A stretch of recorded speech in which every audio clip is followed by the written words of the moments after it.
A few months ago, in response to too many tragedies, including the shootings of a United States Congresswoman, Gabby Gifford, who's here today, and the murder of 20 innocent school children and their teachers, this country took up the cause of protecting more of our people from gun violence. Families that know unspeakable grief summoned the courage to petition their elected leaders, not just to honor the memory of their children, but to protect the lives of all of our children. A few minutes ago, a minority in the United States Senate decided it wasn't worth it. They blocked common sense gun reforms, even while these families looked on from the Senate gallery.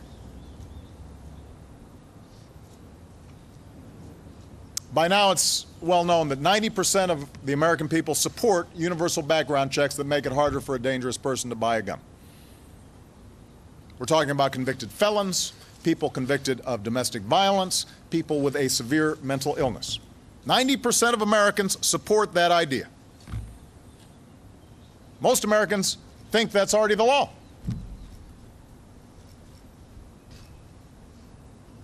And a few minutes ago, 90% of Democrats in the Senate voted for that idea. But it's not going to happen, because 90% of Republicans in the Senate just voted against that idea. A majority of senators voted yes to protecting more of our citizens with smarter background checks. But by this continuing distortion of Senate rules, a minority was able to block it from moving forward. Now, I'm going to speak plainly and honestly about what's happened here, because the American people are trying to figure out, how can something have 90% support and yet not happen?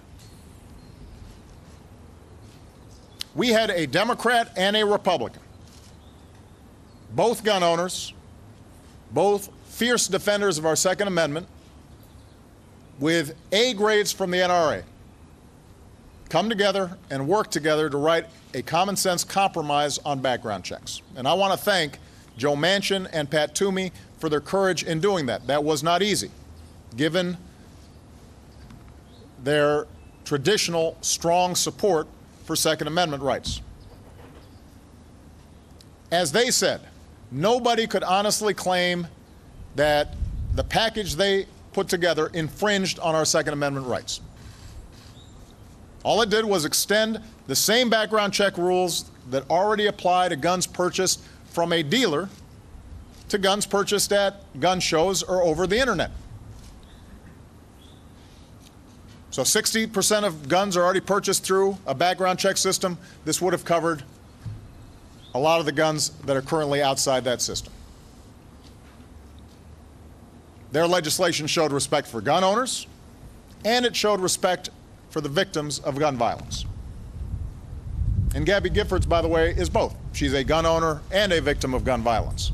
She is a Westerner and a moderate, and she supports these background checks. In fact, even the NRA used to support expanded background checks. The current leader of the NRA used to support these background checks. So while this compromise didn't contain everything I wanted or everything that these families wanted, it did represent progress. It represented moderation and common sense. That's why 90% of the American people supported it. But instead of supporting this compromise, the gun lobby and its allies willfully lied about the bill. They claimed that it would create some sort of big brother gun registry, even though the bill did the opposite. This legislation, in fact, outlawed any registry. Plain and simple, right there in the text. But that didn't matter. And unfortunately, this pattern of spreading untruths about this legislation served a purpose, because those lies upset an intense minority of gun owners, and that in turn intimidated a lot of senators. And I talked to several of these senators over the past few weeks. And they're all good people. I know all of them were shocked by tragedies like Newtown. And I also understand that they come from states that are strongly pro-gun, and I've consistently said that there are regional differences when it comes to guns, and that both sides have to listen to each other. But the fact is, most of these senators could not offer any good reason why we wouldn't want to make it harder for criminals and those with severe mental illnesses to buy a gun.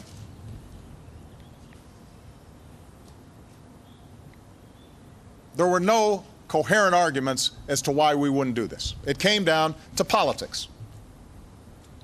The worry that that vocal minority of gun owners would come after them in future elections. They worried that the gun lobby would spend a lot of money and paint them as anti-Second Amendment. And obviously a lot of Republicans had that fear, but Democrats had that fear too. And so they caved to the pressure. And they started looking for an excuse, any excuse, to vote no. One common argument I heard was that this legislation wouldn't prevent all future massacres. And that's true. As I said from the start, no single piece of legislation can stop every act of violence and evil. We learned that tragically just 2 days ago. But if action by Congress could have saved one person, one child, a few hundred, a few thousand,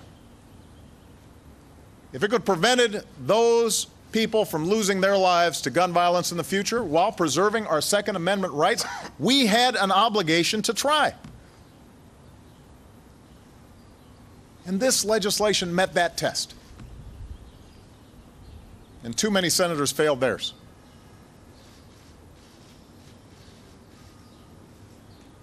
I've heard some say that blocking this step would be a victory. And my question is, a victory for who? A victory for what? All that happened today was the preservation of the loophole that lets dangerous criminals buy guns without a background check. That didn't make our kids safer.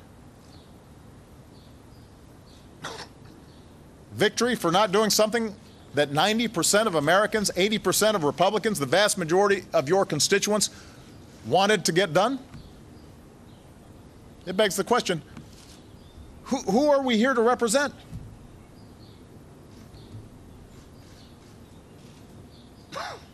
I've heard folks say that having the families of victims lobby for this legislation was somehow misplaced. A prop, somebody called them. Emotional blackmail, some outlets said. Are they serious? Do we really think that thousands of families whose lives have been shattered by gun violence don't have a right to weigh in on this issue?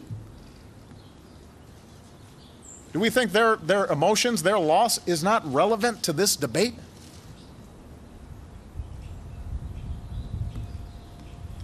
So all in all, this was a pretty shameful day for Washington.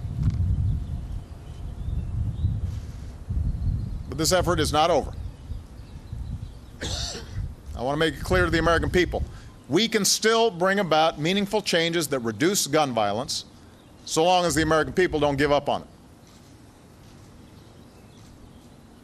Even without Congress, my administration will keep doing everything it can to protect more of our communities.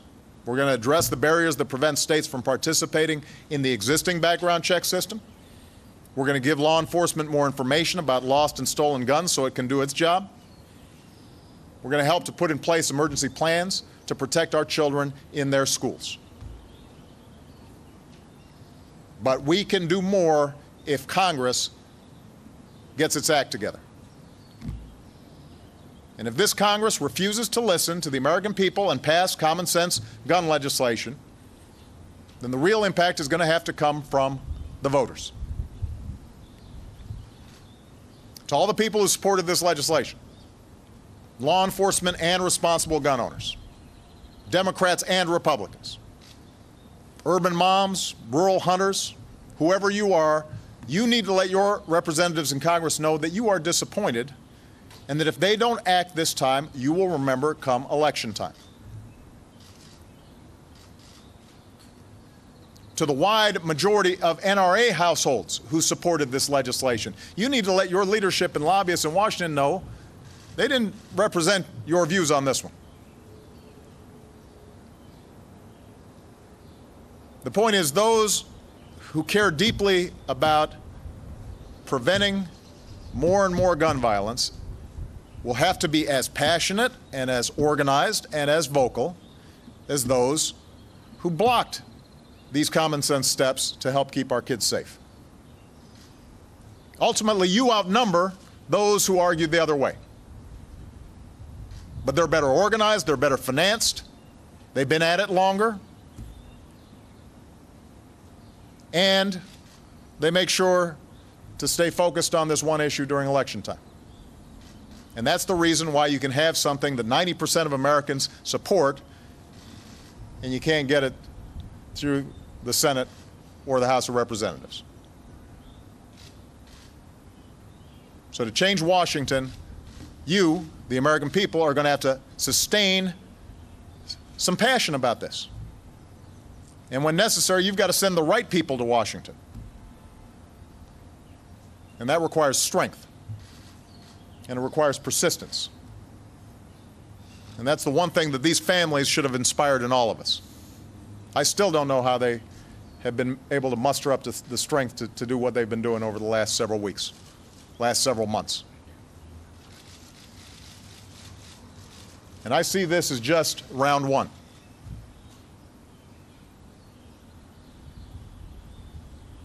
You know, when Newtown happened, I met with these families and I spoke to the community and I said, something must be different right now. We're going to have to change.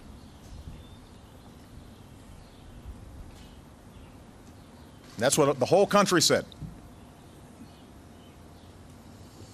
Everybody talked about how we were going to change something to make sure this didn't happen again. Just like everybody talked about how we needed to do something after Aurora. Everybody talked about we need to change something after Tucson.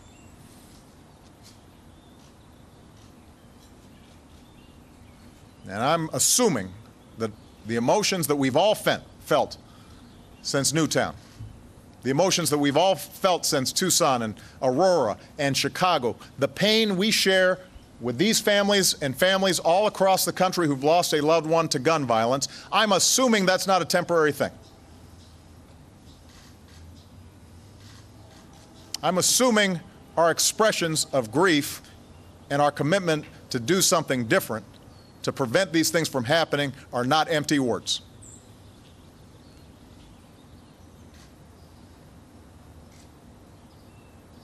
I believe we're going to be able to get this done. Sooner or later, we are going to get this right. The memories of these children demand it, and so do the American people. Thank you very much, everybody.